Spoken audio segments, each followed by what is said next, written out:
24 নম্বর অঙ্ক দেখো কি বলছে, একটি প্রস্তুতকারক তিনটি ভিন্ন দ্রব্য XYZ উৎপাদন করে বাজারজাতকরণ করে থাকে। বার্ষিক বিক্রয় আয়তন নিম্নরূপ। XYZ ইনফরমেশন দেওয়া আছে। এক নম্বরে বলছে যদি একক প্রতি বিক্রয় মূল্য XYZ যথাক্রমে 2 টাকা 50 পয়সা, 1 টাকা 25 পয়সা, 1 টাকা 50 পয়সা হয়, তাহলে মোট আয় নির্ণয় করো। একক প্রতি ব্যয় মূল্য যদি তোমার XYZ যথাক্রমে 1 টাকা 80 পয়সা, 1 টাকা 20 পয়সা এবং 0.80 টাকা হয়, তাহলে মোট মুনাফা নির্ণয় করো। তার মানে আমরা বলতে পারি এক নম্বর প্রথমে উৎপাদন আগে লিখে নি। উৎপাদন একক কিউ 10,000, 6,000, 2,000, 20,000, 18,000,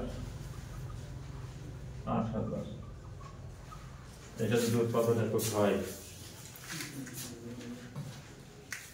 এক নম্বর রিকোয়ার্ডে বলছে একক প্রতি বিক্রয় মূল্য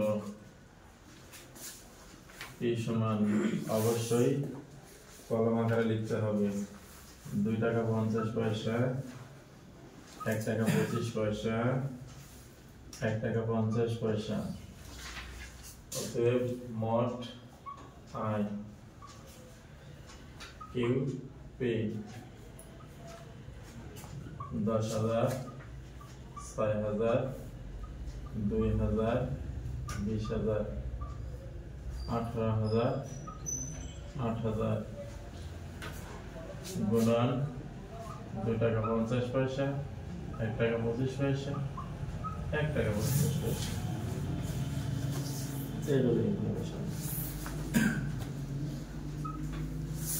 আমরা গুণ করতে পারি 10,000 গুণন 2.5 25,000 টাকা, 2,000 গুণন 1.25 2500 টাকা,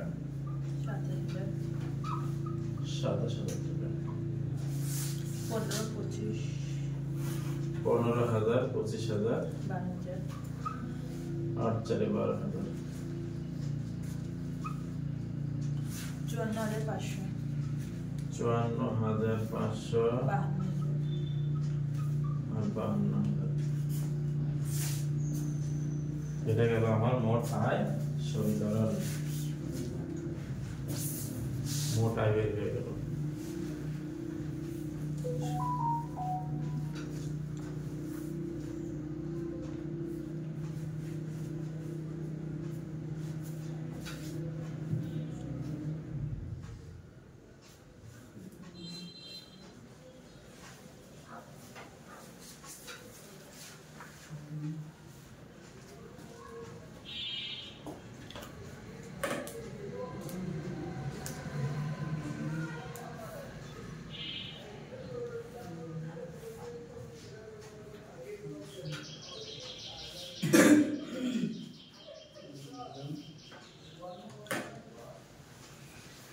লেখা শেষ। গুণনের নিয়মটা তো আমরা সবাই জানি, তাও আরেকবার শুনি।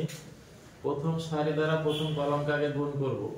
10,000 গুণন 2.5 25,000, 2,000 গুণন 1.25 2500, 18,000 গুণন 1.5 27,000। এবার দ্বিতীয় সারি দ্বারা 6,000 গুণন 2.5 15,000, 20,000 গুণন 1.25 25,000, 8,000 গুণন 1.5 12,000। উপরের গুলো যোগ করছি উপরে লিখছি, নিচের গুলো যোগ করে নিচে লিখছি, আমাদের মোট আয় বের হয়ে গেছে।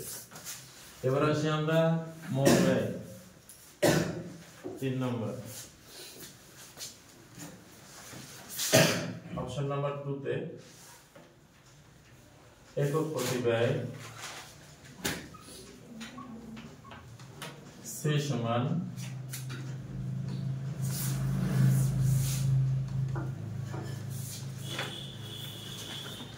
একক প্রতি ব্যয় C সমান 1.80 1.20 0.80 মোট ব্যয় QC 10,000 6,000 2,000 30,000 18,000 8,000 গুণনে আনতে পারি আমরা এর সাথে 1.8 1.20 0.80 18,000 যোগ 2,400 যোগ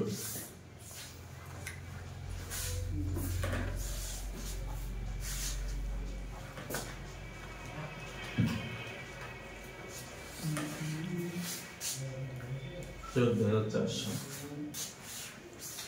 1.8 গুণন 7,000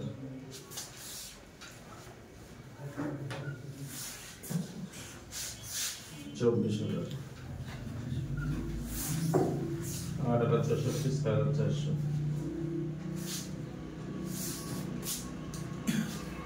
18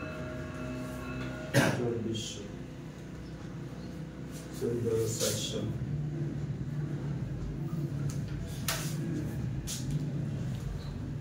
10,800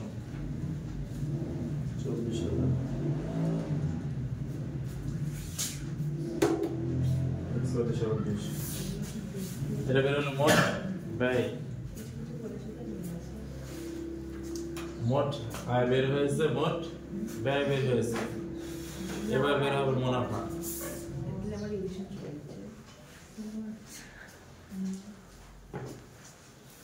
এবার আসি মুনাফা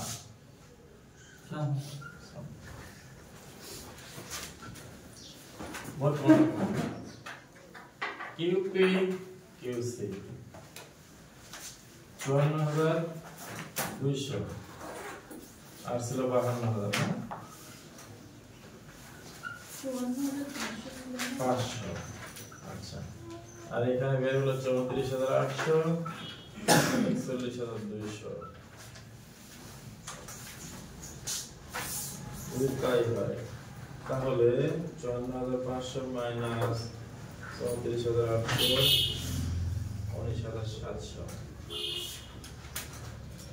52,000 মাইনাস 41,200 10,800 আমাদের মোট মুনাফার কথা বলা হয়েছে তাই আমরা দুটো যোগ করে একবারে লিখতে পারি যদি এবার এখানে সমস্যা ছিল না সমস্যা নাই তবে মোট মুনাফা বলার কারণে আমরা যোগ করে লিখে দিব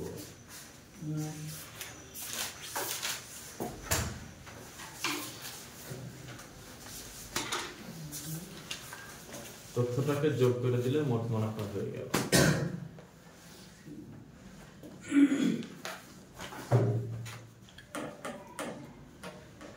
তবে অঙ্কটা কিন্তু খুব গুরুত্বপূর্ণ অ্যাপ্লিকেশন গ্রুপের অঙ্ক আসলে অঙ্ক আসার সম্ভাবনা খুব বেশি আমরা অবশ্যই গুরুত্ব দিয়ে অঙ্কটা করব বাসায় আর অ্যাপ্লিকেশন অঙ্ক সবগুলো অঙ্ক এরকমই হয় এর বাইরে না তাই এভাবে আমরা ক্লিয়ার ভাবে ক্যালকুলেশন করব কার বুঝতে সমস্যা থাকলে আবার আলোচনা করা যাবে প্রয়োজন নেই বলছি লাকিটি শেষ হয়েছে প্রথমে তো আমাদের উৎপাদন একক দেয়া আছে দেখে দেখে লিখছি আমরা দ্বিতীয় নম্বরে আমাদের ছিল হচ্ছে একক প্রতি বিক্রয় মূল্য সেখান থেকে ক্যালকুলেশন করে আমরা আয় পেয়েছি তৃতীয় নম্বর অপশনে আমাদের বলছিল কি একক প্রতি ব্যয় সি দেয়া আছে তাহলে একক প্রতি মোট ব্যয় নির্ণয় করতে হবে মোট ব্যয় কিউসি কিউ এর মান লিখছি সি এর মান লিখছি কিউ এর মানের সাথে সি এর মান গুণ করছি আমরা এই মান পেয়েছি যোগ করছি ঠিক আছে এবার মোট মুনাফা নির্ণয় করতে গেলে আয় থেকে ব্যয় বাদ দিলে মুনাফা হয় আয় তো আগে বের করে নিয়েছি লিখছি ব্যয় লিখছি প্রথমটা থেকে প্রথমটা বিয়োগ করে প্রথমটা লিখছি দ্বিতীয়টা থেকে দ্বিতীয়টা বিয়োগ করে দ্বিতীয়টা লিখেছি এখানে তোমাকে মোট মুনাফার কথা বলা হয়েছে তাই দুটো যোগ করে মোট মুনাফা দেখানো হয়েছে এই হলো কথা